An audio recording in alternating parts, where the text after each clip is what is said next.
The crowd continued to harangue Celia and Chase. If you hurry, you could still prove his father's innocence. You could even apologize to him. He helped you. You should return the favor. Well, if I were you, I wouldn't be so quick to take other people's money without giving them away anything in return. People like you are leeches in society.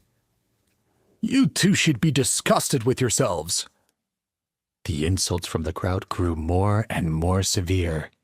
Hearing this report, a devilish smile spread across Chad's face. He wanted to humiliate them. They had wanted the Manson family to fall. If that was what he really wanted, then he would see to it that their reputation went down with them. They'd all go careening off that cliff together.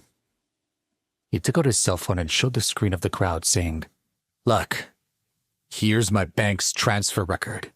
Just last month, I transferred $120,000 to them. That's their account there," he said, pointing to the screen. "They said their family was poor and their child sick. How could I not help?" 120,000? Oh my God. Someone gasped. Another one said, "If he really was a friend, how could he have taken so much money from you? In just 1 month?" Others continued to chime in. "Oh my God, how heartless." Hey, return the money. "Oh yeah, hurry up and return the money to them." The crowd was getting more and more excited. In all of this, Celia's eyes grew cold. She stared straight at Chad. She hadn't expected him to be this kind of person. His father had obviously done something illegal. Otherwise, why would the police have arrested him? She knew he was making everything up, but he had the crowd eating out of the palm of his hand. Their chanting flowed over like a tidal wave. She grew anxious to defend herself. "It's not true what he's saying. We did not falsely accuse anyone, and we definitely didn't steal any property. What he said is completely false," she shouted. Chad could see that the crowd hadn't bought their explanation. "Fake?" he shouted. "Don't tell me these transfer records aren't fake, too." He held up his cell phone again for everyone to see. "I can guarantee that these records show their bank account.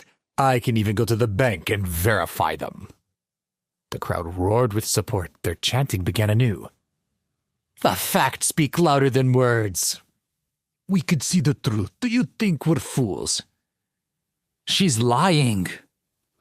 "Return the money. Return the money." "Go to the police station right now and clear his father's name." Celia looked angry. She turned to Chad and sighed. "Chad," she said as kindly as she could. "Why are you doing this? What good will it do for you?" He replied quickly and coldly. "If you want me to stop, then do as I say and get my dad out of the police station. Now." Chase squinted his eyes. He hadn't expected Chad to be so foolish. Even though the entire Manson family had collapsed, he still didn't know how to repent. All he knew was how to shame and ridicule. "Do you think by saying a few words you can change the current situation?" Chase asked calmly. "Do you really think that's all I can do?" Chad replied. "My family has been involved in business in Lauderdale for years. We know people. Hundreds of thousands of people watch our television station. If I want to, I can ruin both of your reputations." Chase remained calm in the face of Chad's threats. He looked over him and shook his head. "Then go and try," he said. "Do your best. If your father did something illegal, he'll pay for it. He made his own bed. There are no shortcuts in this world, Chad."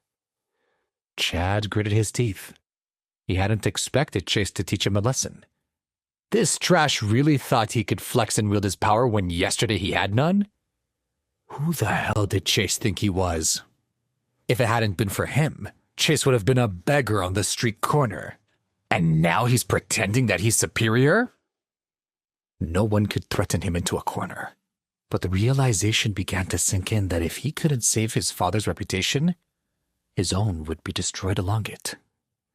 All of his wealth, all of his power, all of his daily comforts he enjoyed would be gone. Chase showed no signs of budging. Now he had no other choice. Immediately, he threw himself at them, begging for mercy. "Friends, please take pity on me. My dad is very miserable at the police station right now. I can give you half of the money, but you have to help me get my dad out. The money is no longer important, I beg you." With this action, the crowd grew even more agitated. A few of them looked like they were about to charge forward towards Chase and Celia. They began to shout, "What is wrong with you two? He's even begging you and you still won't help him. Ah, you are shameless." "I am so furious, Ayada." There were a lot of onlookers. Some of them took out their cell phones and started to take pictures and videos. Many threatened to expose Chase for the trash he was. "Let me tell you, you're doomed. I have 3 million fans on TikTok. Let's teach them a lesson. Otherwise, there's no justice in the world. Hurry and return the money. Apologize to him." Chad listened to the words of the supportive crowd and felt secretly happy. Chase and Celia had underestimated his capabilities. He could do anything he wanted to fight back, including winning the support of the masses. Meanwhile, a reporter hidden in the crowd had quietly taken out her camera and begun to record the scene. She'd been tipped off by Chad. He'd bet a lot of money on the fact that Chase would refuse his begging even publicly. Turned out he was right. It made for great television. If Chase continued to act tough and unfeeling, an ungrateful man whose best friend paid for his daughter's medical care, then tomorrow's headline would do the job and malign his character. Celia looked at Chad, their eyes filled with disgust. She was not comfortable with the spotlight and now had to complete strangers pointing and chastising her. Felt painfully violating. "Chad," she pleaded, "why are you doing this? You know what you're saying isn't true. Why are you framing us?" However, he refused to listen. He just continued kneeling on the ground in front of them while shouting, "Celia, my friend for many years. Why are you and your husband out to destroy my family after everything I've done for you?" She couldn't take it anymore. She walked over and slapped him. "Stop it!" she screamed.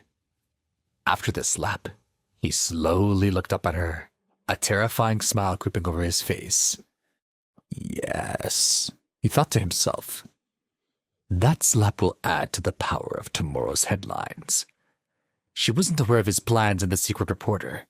She wound her arm up again, ready to strike, but she was stopped by Chase, who gently grabbed her hand at the last moment. "Don't hurt yourself for someone who isn't worth it," Chase said, unbelievably calm. "Trust me, he won't get away with it." Suddenly, a figure quickly walked up to the hospital's lobby. Behind him were several young interns, all of them wearing white coats. With just a single glance, everyone recognized that it was Roland Zimmerman, the country's most esteemed cardiologist. The crowd went into wild speculation. "Oh, Dr. Zimmerman is here." "Look, it's Dr. Zimmerman." "Oh, why is he here?" "Who invited him?" At almost the exact same time, the elevator door opened and an old man stepped out. His hair was gray, but he looked strong and healthy. The crowd looked on in disbelief. The old man was none other than the president of the hospital, Dr. Reynolds.